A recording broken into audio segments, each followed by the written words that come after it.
Une courbe de Bézier contient minimum 2 points. Un point du début, qui est ici représenté par le point 1, et un point de fin représenté par le point 4. Elle peut contenir un nombre indéfini de points intermédiaires. Ici, les points 2 et 3 sont des points intermédiaires, et il pourrait y en avoir bien plus. Tous les points situés sur une courbe de Bézier sont des points de contrôle de la courbe. Dans mon exemple, les points 1, 2, 3 et 4 sont des points de contrôle.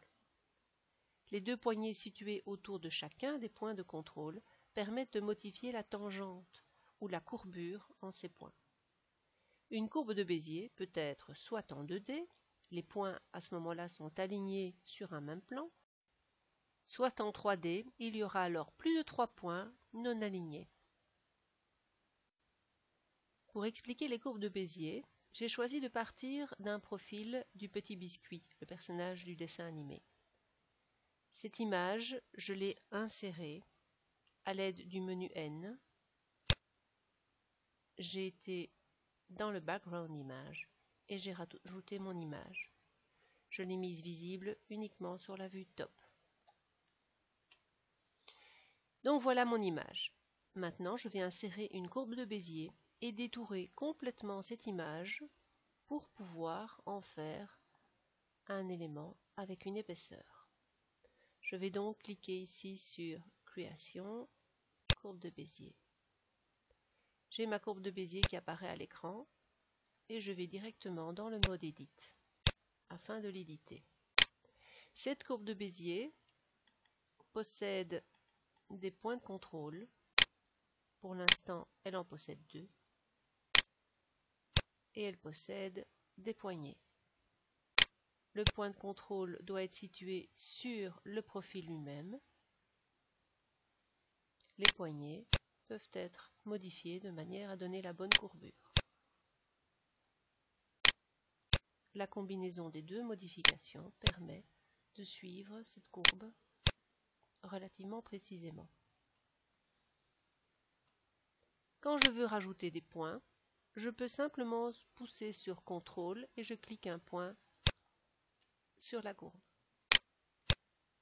Je peux aussi taper E pour faire extrude. À ce moment-là, mon point ne se situe pas sur la courbe. Donc si je tape E, je dois aller le placer dans un deuxième temps sur cette courbe.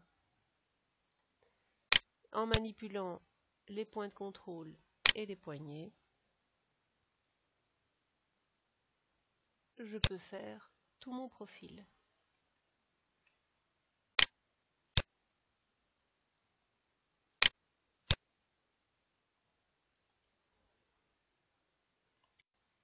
Une fois que j'ai fait tout mon contour et que j'arrive pratiquement au niveau du premier point, je peux simplement cliquer sur Toggle cyclique et la courbe va se terminer toute seule, va se fermer. Ça va donc être une courbe de Bézier qui sera fermée. Après, je vais dans la petite icône ici qui gère les courbes de Bézier et je vais cliquer sur 2D. Quand je clique sur 2D, si toute la zone devient grise, c'est une très bonne affaire. Ça veut dire que j'ai mon petit biscuit qui est bien en courbe de Bézier 2D, donc sur le même plan. Effectivement, quand je regarde en 3D, j'ai bien un élément qui est tout à fait plat. Je vais lui donner une épaisseur. Pour donner une épaisseur, je vais dans la géométrie des courbes de Bézier et je vais monter la valeur de l'extrusion. Et vous voyez que je commence à avoir une épaisseur non négligeable qui apparaît. Offset permet d'élargir quelque peu la forme avec les problèmes que ça peut comporter. Bevel permet de casser l'angle. Pour que cet angle soit plus doux, on augmente la valeur du bevel. Et résolution permet de casser l'angle mais en l'arrondissant. Offset me permet de revoir plus ou moins ma forme de départ. En manipulant ces 4 éléments, on peut avoir un profil plus ou moins épais.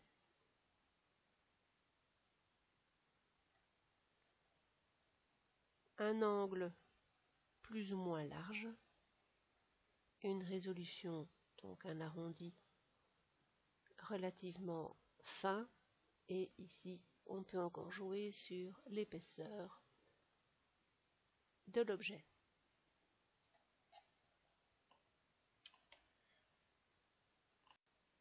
Une fois qu'un profil en courbe de Bézier est extrudé, il est toujours possible d'aller l'éditer, simplement toujours en restant dans le mode Edit et en modifiant des points ou des poignées. Il est aussi possible de redéfinir le style d'un point. Par exemple, celui-ci, si je veux un angle, je vais probablement cliquer sur Vecto qui me permet d'avoir un angle relativement pointu ici. Si je clique sur ce point et que je remets Aligne, il va de nouveau m'aligner les deux poignées et je vais pouvoir replacer mon point. Auto permet de modifier les éléments qui sont ici alignés. Vous pouvez cliquer sur Free et Free vous permet de modifier les éléments différemment d'un côté et de l'autre. Les poignées ne sont plus alignées. On peut jouer avec plusieurs types de poignées à un endroit ou à un autre. Si je mets toutes des poignées vector à la suite l'une de l'autre, ça nous fait des droites. Voilà pour les types de poignées. Ici, ce sont des extrusions simples de courbes de Bézier. Il est évidemment possible d'avoir des éléments beaucoup plus complexes en courbe de Bézier.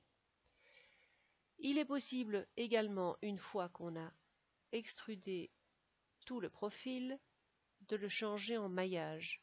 Pour cela, on va dans Objet Mode, on clique sur Alt-C, puis on choisit Mesh from Curve.